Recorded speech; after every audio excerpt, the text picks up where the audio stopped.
अपने एक दोस्त को साथ लिया और हमने मियाँ साहब से टाइम लिया। लंदन में मार्च 2022 में हम वहाँ पर चले गए और हमने जाके वहाँ पर उनसे बात की। तकरीबन 2-2.5 घंटे की हमारी मुलाकात थी। हमने खाना भी खाया वहाँ पर उनके साथ ही, जुमे की नमाज भी वहीं पर पढ़ी। वहाँ पर मेरे जो तहफ़्फ़ुज़ात थे पार्टी को लेकर या मुल्की मामलात को लेकर कि जी आप अभी ये PDM बनाकर ये सब ड्रामा किस लिए कर रहे हैं, इसका आपको सियासी तौर पर मुल्क के लिहाज से क्या फ़ायदा होगा। तो कोई उनके पास इसका कोई वैलिड रीज़न नहीं था। जो मुझे बातों से और सारी कन्वर्सेशन से ये पता चला कि ये सिर्फ चंद 10 से 15 लोग हैं जो अपने केसेस में उनको रिलीफ चाहिए और वो चाहते हैं कि हमें कुछ सेफ एग्जिट मिले और इमरान खान को हम दीवार के साथ लगाएं और हम वापस जाएं और दोबारा इक़्तिदार में आएं। ये सारी बातें मीटिंग में हुई? ये सारी बातें जी मीटिंग के अंदर हुई और मीटिंग के बाद ऑफ द रिकॉर्ड भी हुई, कुछ ऑन द रिकॉर्ड भी ये सारी बातें हुई और उसमें मुझे ये फील हो गया कि अब मैं इनके साथ मज़ीद नहीं चल सकता। सब्सक्राइब करें और बेल दबाएं ताकि कोई खबर रह न जाए।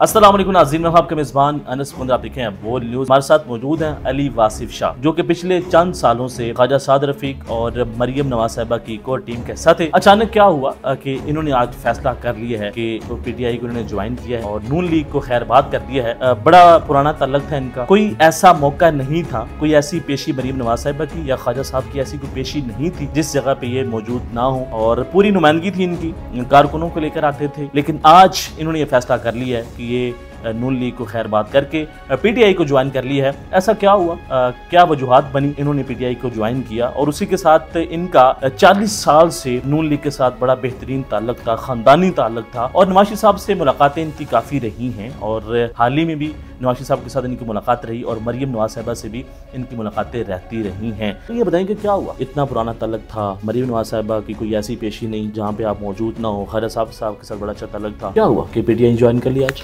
बिस्मिल्लाहिर्रहमानिर्रहीम। अनस भाई पहले तो आपका शुक्रिया इंटरव्यू बुलाने का। अनस भाई बात ये है कि नून लीग के साथ हमारा 35-40 साल का साथ है, ख़ानदानी साथ है और पिछले 5-6 साल से मैं जब से नून लीग के ऊपर पूरा वक्त आया तो फिर क्योंकि मैंने कारोबार को थोड़ा साइड पे करके मैं इनके साथ एक्टिव हो गया कि पूरे वक्त में हमें इनके साथ खड़ा होना चाहिए। लेकिन कुछ 1 साल से हुआ ये कि जब से मुझे पता चला कि ये लोग जो वोट को इज्जत दो का जो ड्रामा इन्होंने रचाया हुआ है इतने सालों से और जो उसका अवाम को पागल बनाया हुआ है वो मुझे कुछ ड्रामा नज़र आना शुरू हुआ। मैंने अपने एक दोस्त को साथ लिया और हमने मियाँ साहब से टाइम लिया। लंदन में मार्च 2022 में हम वहाँ पर चले गए और हमने जाके वहाँ पर उनसे बात की।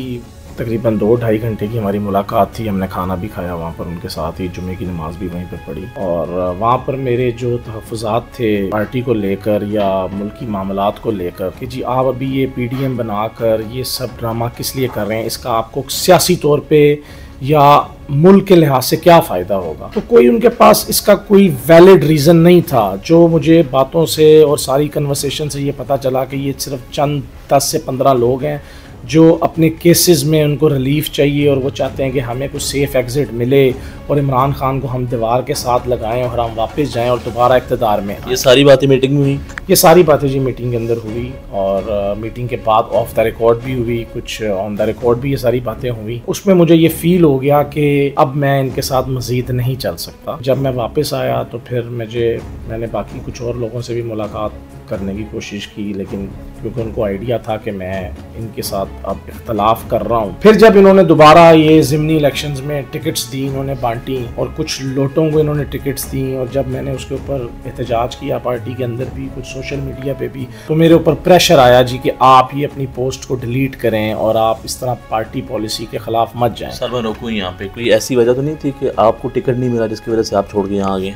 मैंने तो आज तक ना मेरे ख़ानदान ने टिकट अप्लाई की ना मैंने टिकट अप्लाई की। हम तो हमेशा से अवाम की खिदमत कर रहे हैं और पिछले 40 साल से लाहौर में फलाई काम भी कर रहे हैं, खिदमत भी कर रहे हैं। हमने तो कभी आज तक इनसे ना कोई ओहदा मांगा ना कोई टिकट मांगी। सर ये बताइए कि मरियम नवाज साहिबा से आपकी आखिरी मुलाकात कब हुई और क्या बातें हुई थी? मेरी मरियम नवाज से आखिरी मुलाकात 2022 अक्टूबर में हुई और मैंने उनके साथ ये सारी बातें की जो अभी मैंने आपको बताई हैं और उस पर मुझे यही लगा कि उन्होंने ये जो पूरा रजीम चेंज का ड्रामा था और ये जो अभी भी जो सब कुछ कर रही हैं वो सिर्फ़ और सिर्फ अपने वापस इक़्तिदार में आने के लिए और इमरान खान के साथ जो उनकी एक नफ़रत है और जो एक बुग़्ज़ उनके अंदर है वो उसके लिए कर रही हैं। उसमें उनका अवाम के लिए कोई दर्द नहीं है, अवाम को रिलीफ लेने का कोई दर्द नहीं है। और वो कहते हैं हमारा पूरा ख़ानदान पाकिस्तानी खिदमत के लिए। किधर है अभी ख़ानदान साहब? सारा, कहाँ पर है इस टाइम? मियाँ साहब वापस क्यों नहीं आ? आप बताएं क्यों नहीं आ रहे मियाँ साहब? ये सवाल आपने उनसे किया? मैंने बिल्कुल किया। उन्होंने कहा अभी काजी जुलाई में आ रहे हैं, ज़िमनी इलेक्शन के बाद आ रहे हैं, नवंबर में आ रहे हैं, दिसंबर में आ रहे हैं, अब जनवरी में आ जाएंगे, जनवरी की डेट आ जाएगी। अब किधर है मियाँ साहब? उधर रेड शूज पहन के वहाँ पे फिर रहे हैं। सर ये बताएंगे पीटीआई ज्वाइन क्यों किया? पीटीआई ज्वाइन मैंने इसलिए की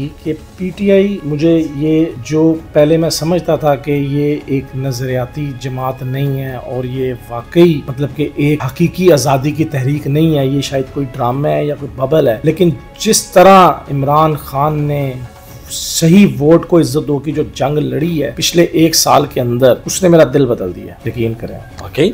बिल्कुल। किसके कहने के ऊपर आपने पीटीआई ज्वाइन की? जुबैर खान न्याजी मेरा बचपन का दोस्त है, हसन न्याजी भी मेरा बचपन का दोस्त है, हम सब इकट्ठे बड़े हुए हैं, एक ही इलाके में रहे हैं हम, और वकला तहरीक में भी हम लोग इकट्ठे थे। उसके बाद ऑब्वियसली ये लोग तहरीक इंसाफ में एक्टिव थे, मैं नून लीग में एक्टिव था, कभी एक्टिव नहीं था, लेकिन जुबैर न्याजी को इसको क्रेडिट जाता है क्योंकि ये हमेशा से मुझे कहता था, 2018 में भी ये मुझे कहता था कि अपना वक्त मत ज़ाया करो, प्लीज़ आ जाओ हमारे पास, आ जाओ हमारी टीम का हिस्सा बनो। और जब से इसको पता चला कि मैं ये रजीम चेंज के ड्रामे के ऊपर इनके खिलाफ हूँ और अपनी पार्टी के खिलाफ हूँ और अपनी पार्टी के खिलाफ बात करता हूँ और खुल के बात करता हूँ, तो ये तब से हमारी मुलाकातें रहती थी और ये मुझे कहता रहता था कि तुम ज्वाइन कर लो, ज्वाइन कर लो। सर ये बताएं कि नून लीग के अंदर कोई ऐसे लोग भी हैं जो आपकी तरह ये बातें उनको सुना रहे हैं? ख्वाजा साद रफीक साहब कुछ हद तक ये बातें करते हैं, लेकिन मुझे अमली तौर पे मुझे लगता नहीं है कि वो उस पर अमल करते हैं। अगर अमली तौर पे वो करें तो फिर खुल के सामने आए, वो सिर्फ बातें ना करें, खुल के बोलें। अपनी अगर पार्टी के कुछ खिलाफ बात करनी है तो खुल के करें बात, बंद कमरों में मत करें, आवाम के सामने जाके करें। सर ये बताएंगे कुछ लोग ये बात करेंगे कि आप पब्लिसिटी स्टंट कर रहे हैं शोहरत हासिल करने के लिए, इसलिए आपने नून लीग को बाय बाय करके पीटीआई ज्वाइन की। जिस टाइम पे लोग जेलों में जा रहे हैं और तहरीक इंसाफ के ऊपर सबसे बुरा टाइम है, उस टाइम पे मैंने पब्लिक स्टंट करना है? आप बताएं, ये टाइम है पब्लिक स्टंट करने का? जूतियां पड़ रही हैं, ठीक है, ये इंतकाम की सियासत कर रहे हैं, ये हर बंदा इमरान खान और उसकी पार्टी का दुश्मन बना हुआ है, जेलों में डाल रहे हैं। आज जुबैर न्याजी के साथ क्या किया है? उसको किस तरह इन्होंने गिरफ्तार करने की कोशिश की, किस तरह उसको मतलब के एक ऐसी बंद गली में लेके जाने की कोशिश की कि किसी तरह उसको ट्रैप कर लें। किस तरह उस एसपी ने बाद में अपने एसएचओ को और बाकी लोगों को गालियां निकाली। ये टाइम है पब्लिक स्टंट करने का? जी नाज़रीन, आपने इनकी गुफ्तगू सुनी है।